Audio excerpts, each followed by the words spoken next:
Right now, millions of people are ripping up their lawns, converting garden beds, and ordering rhizomes in bulk, not because of a trend, not because of a wellness influencer, but because something about this root keeps proving itself right, over and over.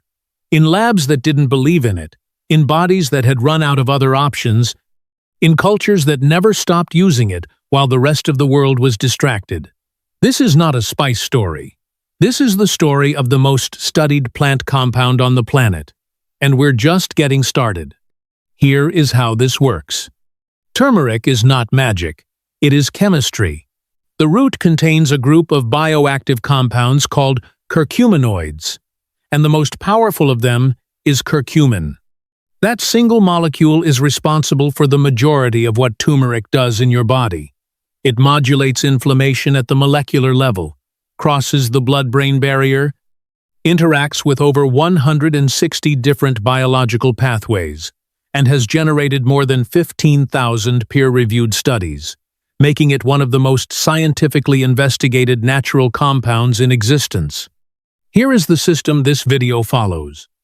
We are not going to tell you turmeric is good for you and leave it there. We are going to show you exactly what it does, how it does it, which conditions it has been clinically tested against, where the evidence is strong, where it is still building, and why the pharmaceutical industry has spent decades trying and largely failing to replicate what this root does naturally. Every claim you hear from this point has a mechanism behind it. That is the only standard that matters. This did not start in a laboratory. Turmeric has been in continuous, documented use for over 4,000 years. Ancient Ayurvedic texts prescribed it for digestive disorders, liver conditions, wound healing, and respiratory infections. Traditional Chinese medicine used it to move stagnant blood and relieve pain. In West Africa, it was applied topically for skin conditions and taken internally for fever. In the Middle East, it was a standard post-surgical preparation. In Southeast Asia, it was consumed daily, not as medicine, but as food, and the populations that ate it consistently showed dramatically lower rates of the exact diseases now being studied in Western clinical trials. Here is the detail that stops most people cold. Alzheimer's disease affects roughly 1 in 10 Americans over 65. In India, where turmeric is consumed at an average of 1 to 1.5 grams per day across a lifetime, the rate is approximately 1/4 of that. Researchers from the University of California noticed this gap in the late 1990s and asked a single question: what are they doing that we are not? The answer led them directly to curcumin. Before we go level by level, here is the single rule that explains everything that follows. Turmeric works through a mechanism called pleiotropic activity, meaning one compound, curcumin, hits multiple biological targets simultaneously. Most pharmaceutical drugs are designed to do one thing: block one receptor, inhibit one enzyme, suppress one pathway. Curcumin does not work that way. It modulates NF-κB, the master switch of inflammation in your body. It inhibits COX, 2 enzymes, the same enzymes targeted by ibuprofen and aspirin. It activates NRF2, the pathway that triggers your body's own antioxidant production. It crosses the blood-brain barrier, something most anti-inflammatory drugs cannot do. And it does all of this at the same time. Here is why that matters. Most modern chronic diseases, heart disease, type 2 diabetes, Alzheimer's, certain cancers, depression share one common root mechanism: chronic, low-grade inflammation that never switches off. Pharmaceuticals attack the symptoms of that inflammation one at a time.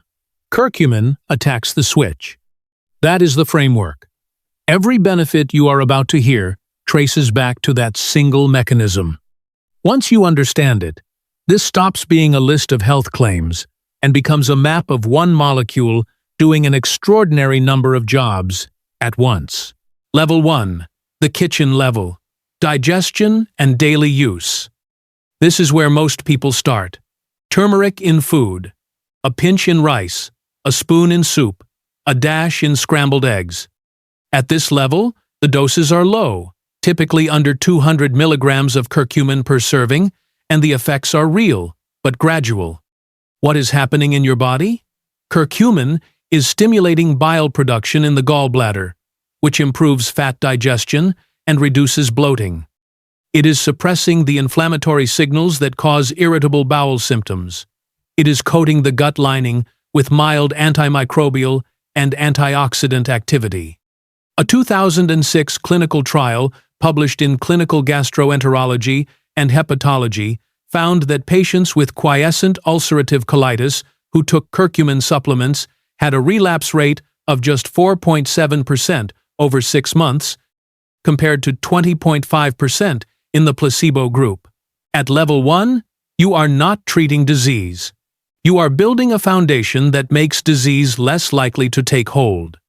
Level 2, the anti-inflammatory level, joint pain and arthritis. This is where the clinical evidence gets serious, and where millions of people have made the decision to plant turmeric in their own gardens rather than keep buying supplements. Curcumin at doses between 500 and 1,000 milligrams daily has been tested head-to-head against ibuprofen in patients with knee osteoarthritis. A peer-reviewed trial published in the Journal of Alternative and Complementary Medicine found curcumin matched ibuprofen for pain reduction and functional improvement, with significantly fewer gastrointestinal side effects. Another study in phytotherapy research confirmed equivalent outcomes in rheumatoid arthritis patients. The mechanism, direct inhibition of COX-2 and suppression of prostaglandin synthesis, is the exact same pathway NSAIDs target. The difference is that ibuprofen does only that. Curcumin does that and 6 other things simultaneously. Level 3, the metabolic level. Blood sugar and cardiovascular health. At level 3, we move from symptom management into systemic disease prevention. Curcumin has demonstrated measurable effects on the 2 most common chronic conditions in the modern world. For type 2 diabetes, a landmark 9-month study published in Diabetes Care followed 240 pre-diabetic patients. Half took curcumin supplements, half took placebo. At the end of the trial, 16.4% of the placebo group had progressed to full type 2 diabetes. In the curcumin group, the number was 0. Not reduced, 0. The mechanism. Curcumin improves insulin sensitivity at the cellular level by activating AMPK, the same enzyme pathway targeted by metformin, one of the most widely prescribed diabetes medications on the planet. For cardiovascular health, curcumin improves endothelial function and the health of the inner lining of your blood vessels to a degree comparable in some studies to aerobic exercise. It reduces LDL oxidation, lowers triglycerides, and suppresses the inflammatory markers most strongly associated with cardiac events. Level 4. The neuroprotective level. Brain health and cognitive decline. This is where the research becomes genuinely remarkable, and where the population data from India first pointed researchers. Curcumin crosses the blood-brain barrier. Most anti-inflammatory compounds cannot. Once inside, it does several things that no approved pharmaceutical currently does in combination. It inhibits the aggregation of amyloid beta plaques, the protein clusters that accumulate in Alzheimer's disease and are believed to drive neuronal death. It reduces neuroinflammation by suppressing microglial activation. It increases levels of BDNF, brain-derived neurotrophic factor, the protein responsible for the growth and maintenance of neurons. Low BDNF is directly associated with depression, cognitive decline, and Alzheimer's progression. A UCLA study found that daily curcumin supplementation over 18 months improved memory test scores by 28% in adults with mild memory complaints and reduced amyloid and tau signals in brain scans. These are not marginal results. These are the kind of results that, if produced by a pharmaceutical compound, would generate billion-dollar drug development pipelines. Several companies are currently trying to synthesize curcumin analogs for exactly that reason. For women, high-dose curcumin has demonstrated uterine-stimulating properties in animal studies. Several traditional medicine systems have historically used turmeric specifically to stimulate menstruation, which is precisely why high-dose supplementation is contraindicated during pregnancy. The same compound that reduces inflammation in a joint can stimulate uterine contractions at elevated doses in a pregnant body. This is not a reason to fear turmeric. This is a reason to understand it. Here is the broader principle that Level 7 is really about. Potency is not the same as safety, and natural is not the same as harmless. The most toxic substances on the planet are entirely natural. The question was never whether something came from a plant. The question has always been dose, context, and biological mechanism. Curcumin at 1 gram per day combined with black pepper in a healthy adult with no contraindications supported by decades of research, population-level data, and clinical trials. That is a defensible, evidence-based supplement decision. Curcumin at 8 grams per day during pregnancy, stacked with blood thinners, sourced from an unregulated supplement with no standardized extract percentage, is a different conversation entirely. The root does not change. The dose changes everything around it. That is the twist. The most powerful thing about turmeric is also the thing that demands you take it seriously. Turmeric did not wait for modern science to validate it. The people who built civilization already knew. Sushruta, the ancient Indian physician widely regarded as the father of surgery, documented turmeric in the Sushruta Samhita over 2,500 years ago. He prescribed it for wound healing, inflammation, and digestive disorders. His clinical observations, recorded without microscopes, without cell biology, without any understanding of molecular mechanisms, described with precision the exact effects that 21st century researchers are now confirming in randomized controlled trials. He was not guessing.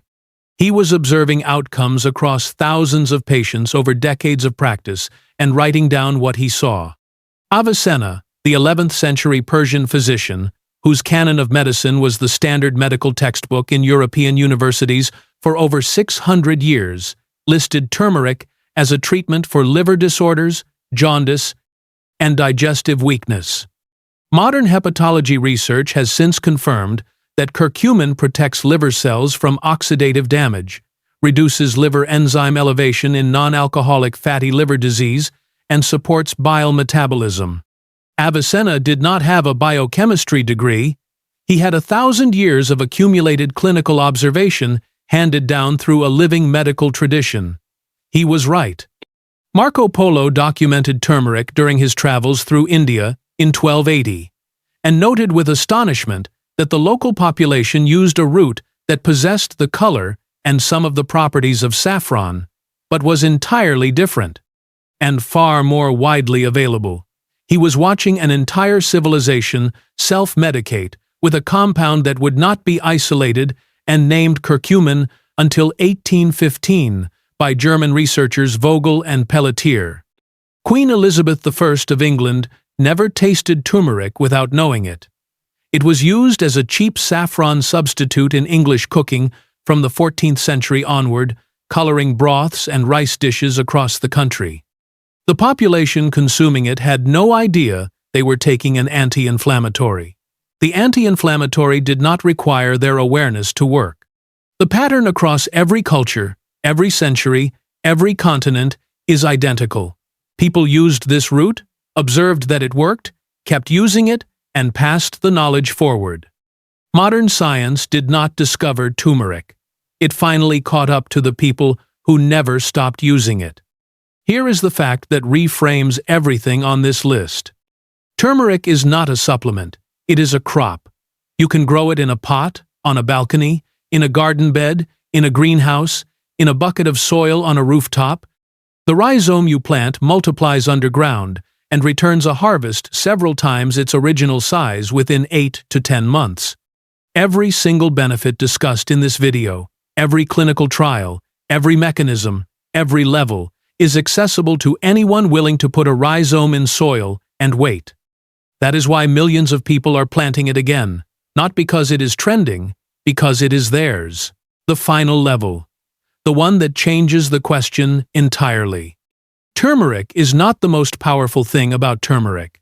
The most powerful thing about turmeric is that it represents a fundamental challenge to the assumption that healing is something that happens to you in a building, administered by a professional, purchased from a corporation, and approved by a regulatory body before you are permitted to access it.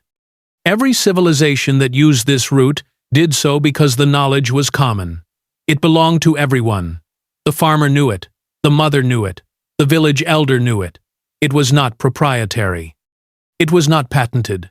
It was not locked behind a consultation fee, or a prescription pad, or a formulary decision made by an insurance company. Modern pharmaceutical research has spent decades and hundreds of millions of dollars attempting to isolate, synthesize, and patent curcumin analogs, molecules that do what curcumin does but can be owned.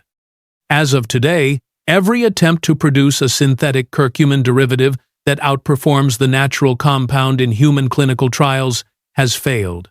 The natural molecule remains the most effective version of itself ever tested. You cannot patent a rhizome. You cannot put a copyright on a root that has been growing in human soil for 4,000 years. You cannot charge a monthly subscription for something that multiplies in your garden while you sleep. That is the final level. That is why this root threatens the economics of the industry that has spent the most money studying it. That is why the knowledge keeps getting buried under wellness content and supplement marketing and cautious regulatory language designed to prevent anyone from making a medical claim about a plant. The claim was never the point. The plant was always the point. Level 10 is where botany becomes politics. And the most radical thing you can do, the thing that millions of people are quietly figuring out right now, is to put a rhizome in the ground and grow your own. Subscribe for more exposition.